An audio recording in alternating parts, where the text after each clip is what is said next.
ዛሬ ውደደኝ ስወድ በንጹህ ስሜት ይጠብቀኛል ጥሩ ቀን።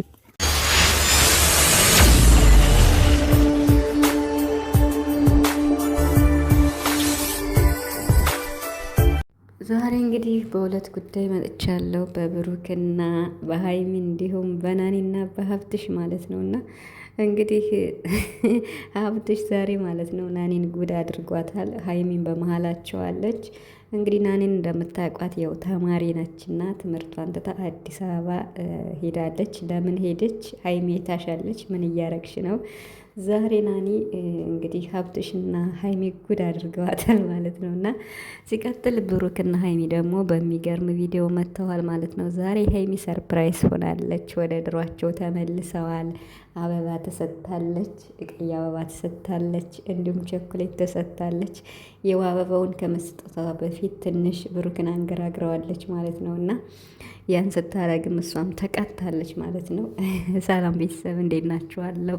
ሰላማችሁ ቢዛ በያላችሁበት እያልኳኝ ውድ የቻናሌ ቤተሰቦች እንኳን ደህና መጣችሁ። ቪዲዮን ስትጀምሩ በላይክ ጀምሩ፣ እንዲሁም ሰብስክራይብ አድርጉ ማለት ነው። እና ብዙ እየሰራው አይደለም እውነት ለመናገር ከስራ አንጻር በቃ ዝም ብዬ ነው እና ሰብስክራይብ ላይክ እያደረጋችሁ ቪዲዮውን እዩት ማለት ነው በቅንነት።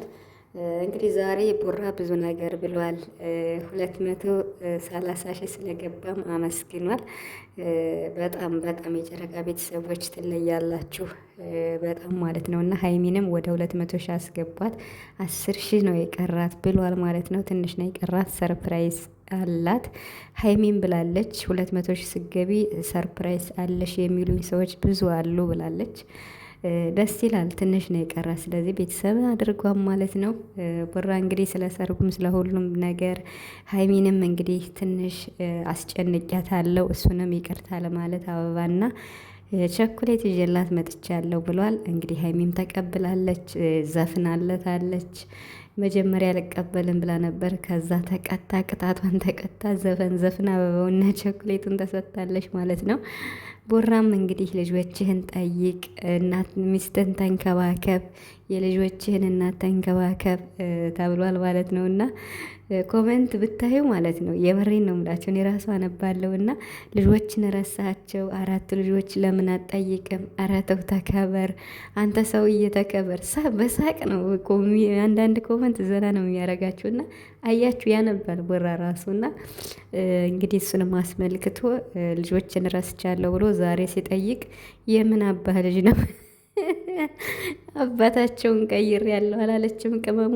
እኔ በሳቅ ነው የሞትኩት የብር ነው ብላችሁና አባታቸውን ቀይር ያለው የምን አባ ልጅ ነው ብላለች። እና ምክንያቱም አንተ አትንከባከባቸውም በስንት አንዴ ነው የምጠይቃቸው ብላ ማለት ነው። ብሩክ ደግሞ ምንድን ነው ካልሲ ነው ወይስ የውስጥ ልብስ ነው የልጆችን አባት እንደፈለግሽ የምትቀያየሪ?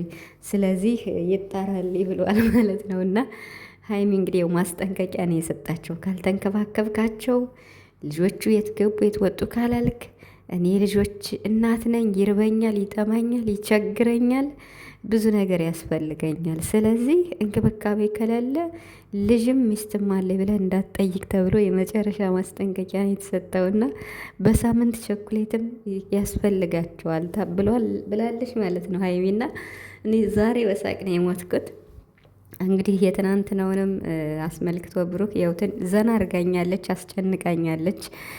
ከዚህ በፊትም ብዙ ፕራንኮችን አስጨንቂያታለሁ። እሱን አስመልክቶ ያው ይቅርታ ልላት ነው ብሎ እንግዲህ በአበባ ይቅርታ ብሏታል ማለት ነው። ደስ ይላል። አበባም ስለሰጣት ብዙ ጊዜ 2 ነው መስል የሰጣት አይቲንግ እና አንዴ ቅቤ ቀብቷት አኮርፋ ከዛ አበባ ሰጥቷት ታርቀዋል ማለት ነው። እና ሐዋሳ ላይም እንደዚሁ ይመስለኛል ነው እንደዛ አበባ ሰጥቷት አልመሰለኝ። እና ያ ግን ኖርማል አበባ ዝም ብሎ ማለት ነው። የዛሬውና ቅቤ ቀብቷት ከዛ ሲታረቁ የሰጣት አበባ አሪፍ አበባ ነው ማለት ነው። እና ብዙ ጊዜ አልሰጣትም፣ ግን ያው ብሎ ዛሬ ሰጥቷል። ደስ ይላል። ያው የፍቅር መገለጫ ነው። እንዲህ ነው ፍቅራችሁን ተንከባክባችሁ ያዙ።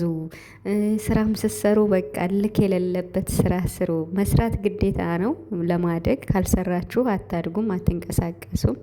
ነገር ግን በቃ የሁለታችሁን ፍቅር በማይነካ መልኩ በመሀላችሁ ሌላ ሰው ሳታስገቡ ሁለታችሁ ብቻ የቻላችሁትን እየሰራችሁ መለወጥ ትችላላችሁ ማለት ነው። ምክንያቱም ፍቅር እንክብካቤን እና አያያዝን ይጠይቃል ይባላል እንግዲህ ሂስትሪውን ስንሰማ ማለት ነው። እና እንግዲህ በጣም በጣም በጣም ሰሞኑን ብሩክም እንግዲህ በወንድሙ ሰርግ ከሀይሚ ጋርም እየቀወጠው ነበር። እሱን አስመልክቶ ለሀይሚ ምስጋና አቅርቧል። ሀይሚ በህይወቴ ስላለች ደስተኛ ነች፣ ደስተኛ ነኝ፣ ነገሮችን ሁሉ ቀለል አድርጋልኛለች፣ የምትገርም ልጅ ናት፣ በጣም ነው የምወዳት ብሎ ዛሬ ለሀይሚ ምስጋና አቅርቧል ብሩክ ማለት ነው። ሰርጉንም አስመልክቶም ብዙ ነገርም እያገዘችኝም ነበር፣ የምንሰራውን እኔ እና እሷ እናውቃለን እያለ ነበርና ብቻ በቃ ደስ የሚል ነው ማለት እሷንም አይተናታል ስትጨፍር፣ ጎበዝ ናት እውነት ለመናገር ማለት ነው። እንዴት ነው ማለት በብሩክ ወንድም ሰርግ ላይ ብዙ ያልመጡ ሰዎች አሉ ከጓደኞቹ ማለት ነው። ለምሳሌ እነ ኤፍሬም አልመጡም። የመረ ነው የምላቸው። ኤፍሬም አልመጣም። ኤፍሬም ስላችሁ የኤፍሬም የቴምቢ ወንድም አይደል ነው አልመጡም። እነሱ ብቻ አሉ ያልመጡና ቡራ ግን እኮ በአንድ ቀን 3 ቤት ነው የሚያደርሰው። እግሩ ቁርጥ ይላል እንጂ በአንድ ቀን 3 ቤት 4 ቤት ቪዲዮም ይሰራል። አይደለም እንኳን ሄዶ ለመጠየቅ ማለት ነው። እና